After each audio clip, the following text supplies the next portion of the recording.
Welcome to Sri சமையல். இன்னைக்கு egg noodles செய்ய போறேன். வாங்க எப்படி செய்யறதுன்னு பார்க்கலாம். ஆன் பண்ணி ஒரு பாத்திரத்துல ஒரு 1 லிட்டர் அளவுக்கு தண்ணி எடுத்துக்கலாம். தண்ணி நல்லா கொதிக்கட்டும். இப்போ 1 ஸ்பூன் ஆயில் சேர்த்துக்கோங்க. ஒரு 1/4 ஸ்பூன் சால்ட். இப்போ தண்ணி நல்லா கொதிச்சு வருது. இந்த நூடுல்ஸை நம்ம தண்ணியில சேர்த்துக்கலாம். இது ஒரு 5 நிமிஷம் நல்லா வேகட்டும்.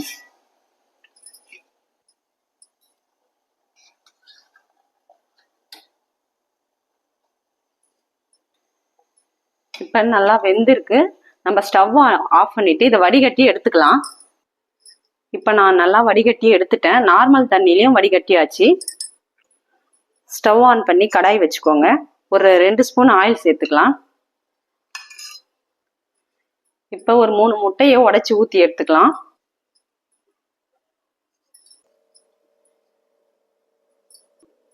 கொஞ்சமாக சால்ட் சேர்த்துக்கோங்க. 1/4 ஸ்பூன் பெப்பர் சேர்த்துக்கோங்க.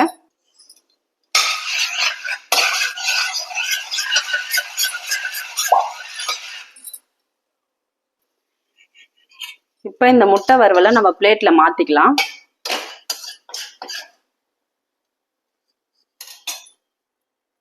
இப்போ இதே கடாயில ஒரு 3 ஸ்பூன் ஆயில் சேர்த்துக்கோங்க.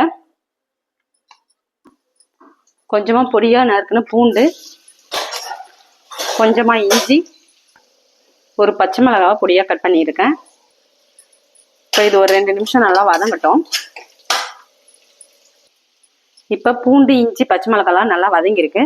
கொஞ்சமா கோஸ், கொஞ்சமா கேரட், கொடை மிளகா, வெங்காயம், இதை எல்லாத்தையும் சேர்த்து இப்போ நம்ம நல்லா வதக்கிக்கலாம்.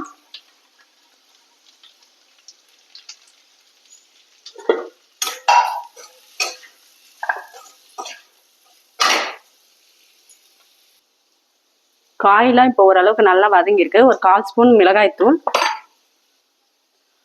1/4 spoon garam masala, 1/4 spoon noodles masala, 1/4 spoon pepper, கொஞ்சமா மஞ்சள் தூள் சேர்த்துக்கோங்க.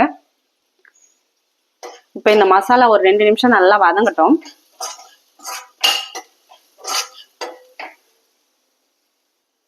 இப்போ மசாலாலாம் நல்லா வதங்கிருக்கு. இந்த முட்டையை நம்ம இப்போ சேர்த்துக்கலாம்.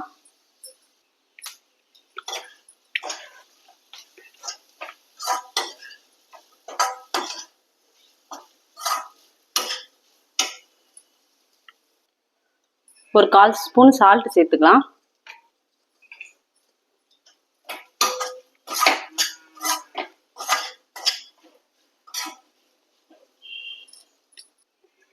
இப்போ இந்த வடிகட்டி வச்ச நூடுல்ஸை நம்ம சேர்த்து நல்லா வதக்கிக்கலாம்.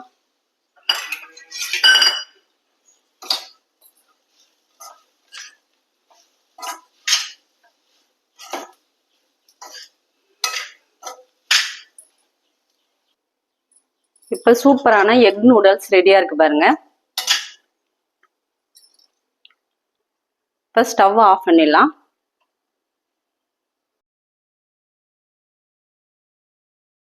இப்போ சூப்பரான எக் நூடுல்ஸ் ரெடியா இருக்கு பாருங்க. இது மாதிரி நீங்களும் உங்க வீட்டில் செஞ்சு பார்த்துட்டு எப்படி இருக்குன்னு கமெண்ட் பண்ணுங்க. இந்த வீடியோ பிடிச்சிருந்தா லைக் பண்ணுங்க, ஷேர் பண்ணுங்க, சப்ஸ்கிரைப் பண்ணுங்க.